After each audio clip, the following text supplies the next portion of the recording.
생각은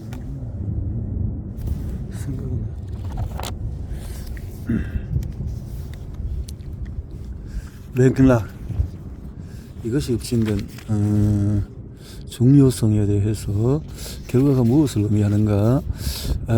작업 케이팅 휠의 진화라 팔이나 다리 또는 손가락 소위 운동 할 때는 그렇게 하라는 명령이 일자 운동 피질에서 그 근육으로 내려간다. 일자 운동 피질이 바로 앞에 전 운동 피질과 운동 보조 영역이라 불리는 심피질 구역이 있다. 이 두 영역은 일차 운동 피질로 가는 입력 신호의 주요 원천이다. 즉각적인 소위 운동을 명령하는 운동 피질과 달리 운동 보조 영역 및 전 운동 피질은 몸의 움직임을 계획하는 데 중요하다. 일차 운동 피질의 신경세포들과 마찬가지로 전 운동 피질의 신경세포들도 발화하여 구체적인 움직임을 유발하지만 이 세포들에 바라는 사람이 실제로 움직이지 않고 움직임을 생각만 하고 있을 때도 유발되곤 한다. 더 나아가서 전운동 피질의 신경세포들은 발화해서 감각 입력과 특정한 반응을 매핑할 수 있다. 이런 기본적으로 단순 규칙이다. 예를 들어 실험실에서 원숭이는 풍선 그림 같은 특정 이미지가 나타날 때 조이스틱을 왼쪽으로 당겨서 구멍에서 나오는 주스를 보상으로 넣는다. 이 규칙은 자극과 반응의 자의적인 매핑이다. 이 실험의 맥락을 벗어나면 조이스틱을 왼쪽으로 당기는 행동이나 주스 한 모금은 풍선과 아무 관계가 없기 때문이다. 하지만 규칙의 자기성에도 불구하고 원숭이는 그 관계를 학습해서 풍선이 나타나면 망설이지 않고 조이스틱을 왼쪽으로 당긴다.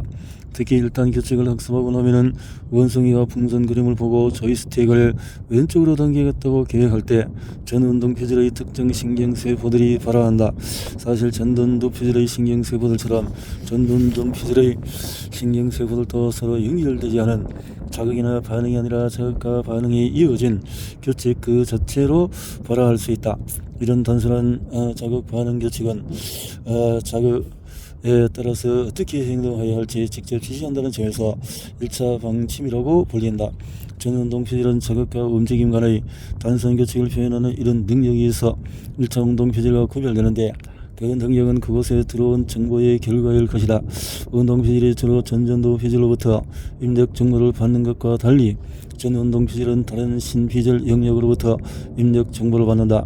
그런 영역의 하나인 도정 및 후두 피질은 감각에서 들어온 정보를 처리하여 사물, 이미지, 위치 등에 대한 지각으로 바꾼다. 따라서 전운동 피질은 세계에 관한 기본 정보를 받아들이고 기본 규칙들에 부합하는 입력 정보를 바탕으로 가능한 움직임 계획을 만들어내기에 좋은 위치에 있다. 이때 그 기본 규칙들이 운동 피질에 영향을 미치면 운동 피질은 규칙에 지정된 움직임을 유발할 수 있다. 하지만 정작 중요한 것은 전운동 신경세포들의 활성은 대개 운동 피질로 하여금 실제 움직임을 유발하게 할 만큼 충분히 강하지 않다는 것이다. 실제 움직임을 유발하려면 시상이라는 구조와 상호작용해야 하고 기저핵이라는 일련의 구조물이 관여해야 한다. 기저핵 선조체 두 신경세포 집단은 담창구로 입력을 신호를 보내서 게이트를 조절한다. 고세포로 시작해보자. 발화와 함께 고세포들은 담창구를 억제한다. 이렇게 담창구를 억제하면 시상이 탈억제된다. 결과로 시상 피질의 동력이 증가하고 그로 인해서 전운동 피질의 운동 피질이 고려하고 있는 움직임이 유발된다.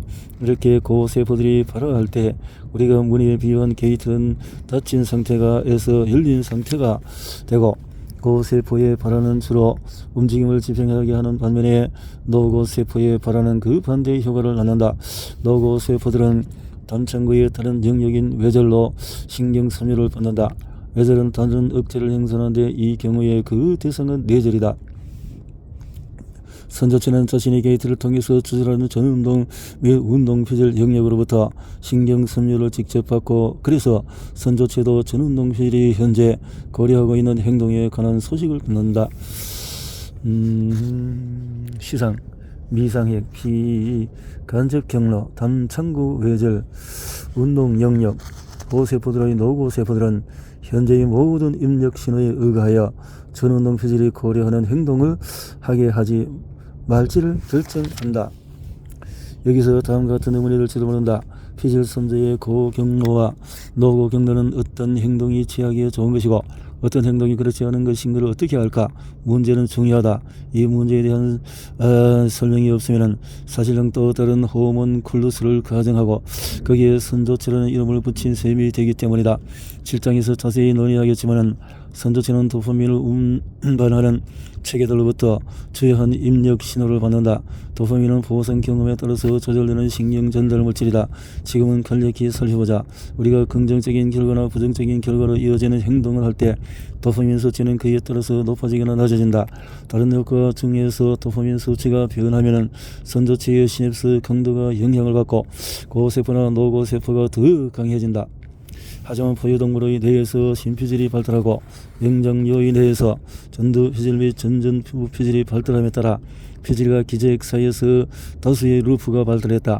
이런 구조가 정교해지는 과정에서 기저액 체계는 새로운 목적, 바로 자극기억 게이트들을 조절하는 일에 복무하도록 진화했다. 움직임에서 기억으로 컴퓨터 인지신경과학자 마이클 프랭크와 랜디 오라일리는 움직임을 조절하는 동일한 피질 기저핵 루프들이 자극계의 역 8개에도 관여할지 모른다는 가설을 처음으로 제시했다. 현재 마이클 프랭크는 선구적인 컴퓨터 신경과학자나 나의 프로 교수다. 둘째, 피질 선조 게이팅은 게이트의 전반적인 문제를 우회했다.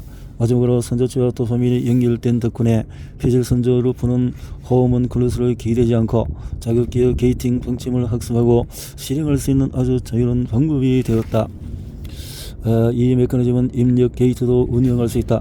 감각체계나 기억체계나 계획 세우기 체계로부터 전전두 피질로 정보가 들어오면 그 세포들은 노고 세포들의 포즈를 거쳐 그 가치를 평가한다. 현재의 과제나 맥락을 고려할 때 이 정보는 자극 기억에 넣고 관리할 가치가 있는가? 만일 관리할 가치가 있다면 그 세포들이 활성화되고 그로 인해서 시상이 타락되어서 자극 기억 속으로 그 정보를 활성 상태로 유지하는 데 필요한 동력학이 촉발된다. 이런 관점에서 볼 때 진화 과정에서 깊어지다가 호모사피엔스에서 정점을 이룬 것은 자극 기억만이 아니었다. 더 정교해진 게이팅 방침을 시행하는 능력 역시 점진적으로 발전해왔다.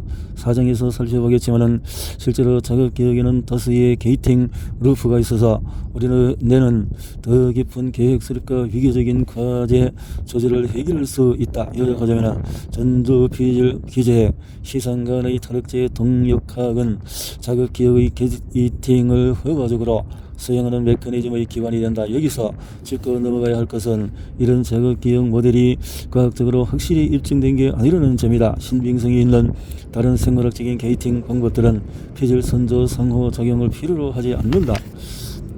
이번 장에서 논의한 기초적인 이론과 개념으로 무장했으니 운전 중에서 문자 메시지를 받는 문제로 돌아가 보자. 심지어 이렇게 간단한 상황에서도 일이 잘못될 여지가 많음을 쉽게 알아챌 수가 있다. 이제 우리는 자극기억 캐스팅의 틀 안에서 인지 조절을 논의할 것이다. 우리는 이 관점에서 조절된 행동이 지닌 여러 가지 측면을 살펴볼 것이다. 그리고 더 복잡한 위계적인 조절부터 억제 동기화를 거쳐서 기억 조절에 이르기까지 그 체계의 새로운 부분을 추구해 나갈 것이다. 머릿속의 위계의 구조 4장에서 머릿속의 위계의 구조 행동의 위계 구조, 행동 조절은 어떤 방식으로든 행동의 이런 위계적인 성격에 신경을 쓴다. 행동 위계의 구조는 행동 위계.